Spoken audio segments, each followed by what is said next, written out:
subscribe official iNews channel. Dan jangan lupa klik tombol notifikasinya.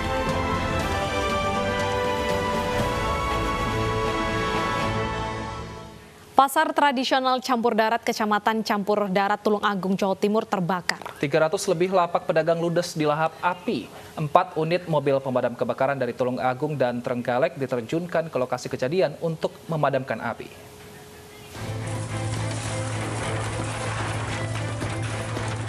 Petugas pemadam kebakaran hingga pagi tadi masih berusaha memadamkan sisa api yang membakar pasar tradisional Campur Darat Tulung Agung, Jawa Timur. Upaya pemadaman ini sudah berlangsung selama 4 jam. Lebih dari 300 lapak pedagang ludes terbakar, tidak ada yang bersisa. Itu tahunya di rumah kok ada apa kendeng-kendeng apa ngoten nggih niku mutlake. Terus ke sini. Api dari mana? Besar. Besar. Ya, besar. Api awalnya dari mana, Bu? Awalnya dari sini. Dari tengah ya, Bu? Iya. Bagian tengah. Tengah. Jadi ada berapa kios, Bu? Ada berapa kios?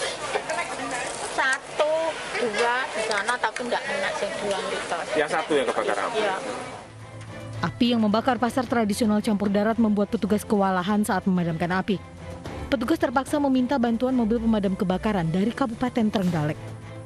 Di lokasi ternyata api sudah merembet ya, ke sisi tengah dan sisi selatan, sehingga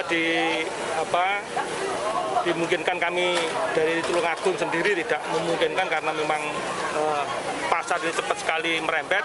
Kemudian kita mohon bantuan ke pemadam kebakaran Kabupaten Trenggalek mengirim 2 unit mobil pemadam kebakaran.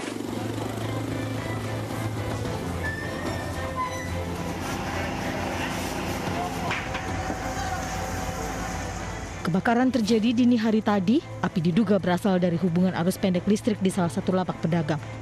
Polisi masih menyelidiki penyebab pasti kebakaran.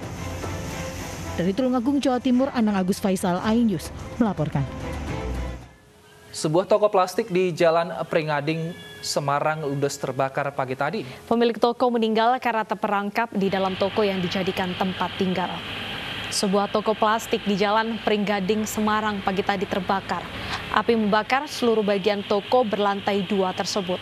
Dengan 4 mobil pemadam, petugas berhasil memadamkan api, namun banyaknya barang berbahan plastik. Bagian belakang toko masih saja keluar asap hitam. Sementara korban baru bisa dievakuasi setelah 3 jam. Belum diketahui penyebab serta kerugian akibat kebakaran tersebut. Pak, jam berapa tadi, Pak? Saya dikabari jam 5 kurang seperempat. Terus kondisinya gimana tadi? Ya sudah api sudah membesar. Terus yang di dalam siapa sih, Pak?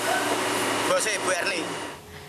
Pasca kecelakaan bus Sri Padma Kencana minggu lalu di Jalan Cai Wado, Kabupaten Sumedang, Jawa Barat, kini korban meninggal bertambah 1 orang. Total korban meninggal dunia kini berjumlah 30 orang.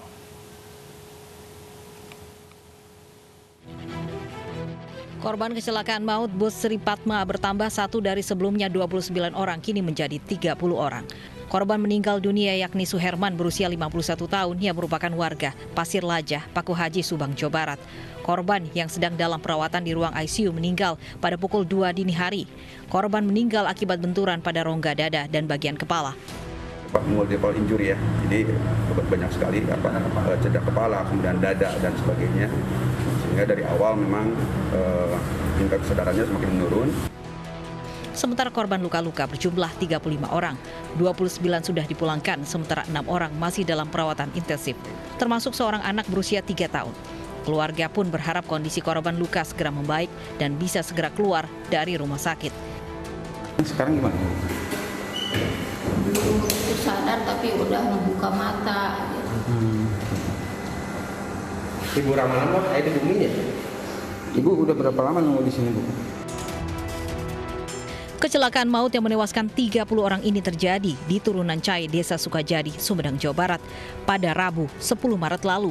Bus PO Sri Padma Kencana ini mengangkut 63 siswa SMP dan dalam perjalanan pulang dari karya wisata di Pangandaran menuju Subang. Dari Sumedang, Jawa Barat, Beben HVA, iNews melaporkan.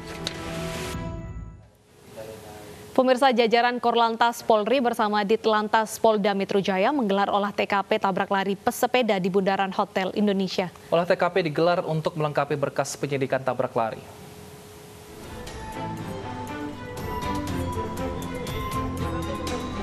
Dengan melibatkan alat Traffic Analysis Accident atau TAA, jajaran Korlantas Polri dan Ditlantas Polda Metro Jaya menggelar olah TKP ketiga tabrak lari di bundaran Hotel Indonesia. Dalam olah TKP ini, petugas tidak menghadirkan tersangka, namun hanya melakukan analisis sebelum dan setelah kecelakaan. Olah TKP dilakukan untuk melengkapi berkas perkara, dan hasilnya akan dijadikan alat bukti tambahan di pengadilan. Selama olah TKP yang berjalan selama hampir 1 jam, polisi menutup dan mengalihkan sementara lalu lintas dari arah Tamrin menuju Sudirman. Olah TKP ini sendiri adalah olah TKP yang ketiga yang dilakukan oleh penyidik laka. Olah TKP pertama pada saat kejadian di hari Jumat, kemudian olah TKP berikutnya kami laksanakan pada hari Sabtu untuk melihat menambah alat bukti apa yang bisa kita dapatkan dari TKP. Sebelumnya seorang pesepeda ditabrak pengendara mobil di bundaran Hotel Indonesia. Bukannya menolong, pengendara mobil Mercy justru kabur melarikan diri. Pelaku akhirnya bisa ditangkap dan ditetapkan sebagai tersangka, sementara korban hingga saat ini masih menjalani perawatan. Dari Jakarta, Rani Sanjaya, iNews melaporkan. Shelter anjing di Kabupaten Bogor menjadi polemik warga.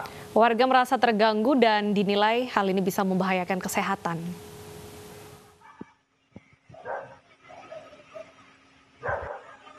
Shelter anjing ini sudah 2 tahun berada di Kampung Babakan, Desa Gunung Mulia, Tenjolaya, Bogor, Jawa Barat. Namun kini, warga dan organisasi masyarakat menolak kehadiran shelter ini. Warga menilai keberadaan anjing mengganggu kenyamanan dan dinilai bisa berbahaya untuk kesehatan. Selain itu, warga menilai anjing haram dalam agama Islam. Ya alasannya kan satu penyakit, ya kan? Kedua ya istilahnya ada di tengah-tengah kampung. Itu. Ya seolah kan ke ini juga saluran air apa tuh ke buang-buang itunya apa? Sungai. Nah. Jaraknya dari... Pemilik shelter anjing pun angkat bicara. Pemilik mengaku ia justru membantu perekonomian warga karena membuka lapangan kerja.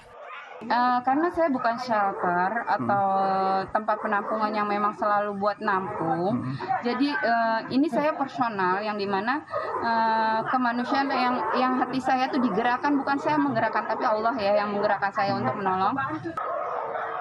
Hesti sang pemilik shelter memelihara 70 ekor anjing yang diselamatkan dari pinggir jalan.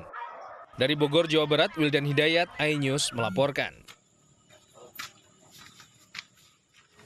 Wacana pemerintah untuk mengimpor 1 juta ton beras tahun ini menimbulkan polemik. Tetaplah bersama kami untuk informasi selengkapnya.